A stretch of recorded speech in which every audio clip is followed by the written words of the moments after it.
Hi there. I'm Andrew Smoke, more properly pronounced Smock, but I like Smoke too. I'm sorry Herb couldn't make it, but I'm well versed in this, so let's get started. We're here to talk about Herburbia. It's a new development that's coming up. I know you see a lot of these. I'm the lead investment and creative consultant, so I kind of know what's going on. But it's an exciting project by a good friend. Herb Kowalski is a great Charlestonian. He's a local. He's from Ohio, like most locals. He's a do-gooder. He's a mayoral candidate. Loves cruise ships. In fact, he just sent this picture of him stuck in traffic. He's very active on social media. You should get to know him. But he's your basic everyman that wants to make a utopia. Now, Herburbia is going to be located in a location that locals are starting to call Mock, and that's middle of Cooper. Sort of a new, cool area, trendy, hip, part of this burgeoning metropolis we know as Charleston. You know, the thing about Charleston is that you look around, there's so much open land and space, and you can't help but wonder, what are they going to build there? And I think that's what Herburbia is hoping to accomplish. They're going to build something there. What are they going to build there? Well, it's going to be fabulous. You're going to live, you're going to shop, you're going to dance, you're going to craft, you're going to club, you're going to party, you're going to conserve, you're going to dream, and you'll come to love the city that we live in. How are we going to pay for this? It's going to take a lot. Of course, we start with corporate donors, who are the most important. They're sort of funneling most of the cash. But beyond that, you have to look at celebrities who love to give cash away. But our biggest provider will be a local client called Doofus Prune Juice. And you all know Doofus Prune Juice. You see it in the stores. And they want to set up Herburbia as part of the prunery district, as you all know, where you can have craft pruners, favorite of locals, and then every New Year's Eve we'll have a prune drop from the top of Herburbia, making a new tradition for Charleston to have.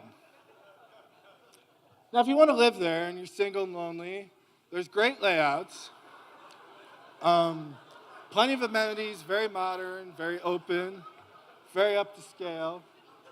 But if cash is tight, you can always talk to your buddy Steve, and everybody has a buddy Steve, and you maybe open up your layout a little and see where it gets a little more modern, a little more open. Probably costs just as much, twice as much. Now, the thing about Charleston is that we've gotten a lot of love from the design world, understanding, and one is Condé Nast. So we've asked Condé Nast to come in and design all of our spaces. And here you can see one of our new spaces done by Condé Nast. And for sexual awareness, they are going to have Condé Nast condom nests in every single room as part of their special gift to Charleston for giving them so much. It's so much fodder and content. Everybody's wondering, what is going to happen with the oysters? Don't worry, the oysters are fine. They're not getting displaced. They're getting elevated. We're going to have the Southeast only rooftop oyster bar, saving thousands and thousands of oysters. Now, I know all you like to club, and go clubbing, and party it up, and of course, Cooper Club will be no different. And of course, introducing our DJ Flambe, who's a James Beard Award-winning and Grammy Award-winning chef/DJ. And like he likes to say, he likes to cook dope eats and drop dope beats. Of course, livability with our own supper club at Herburbia, aiming with archery. And if you really want to get to see what changes Charleston, we have our own crane simulator, sponsored by the Great Blue Heron Company.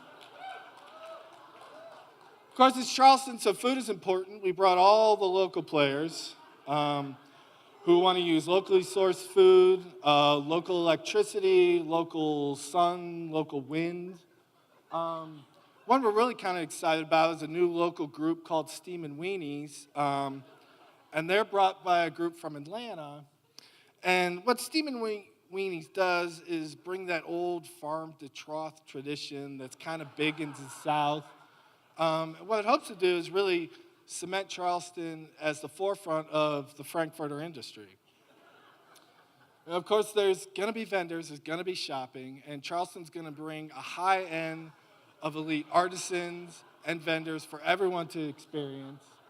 All your favorites are up there. Our only concern, honestly, is that we might run out of gift cards. One we're kind of excited about, I know I am, is Bleak, a really new flagship of elegance, style, sophistication, really so distinctive that it doesn't sell any products. But to say that you shopped at Bleak, I think will be a big deal, and I think something like Paris and Milan will be catching up to do. Of course, there's problems with all this. There's concerns. We all have them. The city has them. We're going to address them. We're going to deal with them. There's the parking. I know there is transportation's a big deal too. But that's something we can take care of later. So let's not. This is more of a time for celebration, and we have the boats, so we'll be fine. Now, some of these goals might seem a little unrealistic, but that's why they're called goals. You don't have to meet them. One we'd really like to go for is the museum years. What building in Charleston doesn't want to become a museum one day? So we're hoping Herburbia, 300 years down the road, will be something you all visit, although you'll be dead. So I want to thank you for listening to me. Please reach out to any social media channels for Herburbia or Herb Kowalski, because he needs money. He needs a lot of money. He needs investors. And really, this was just a ploy for your checkbooks. But thank you, and I appreciate the sentiment.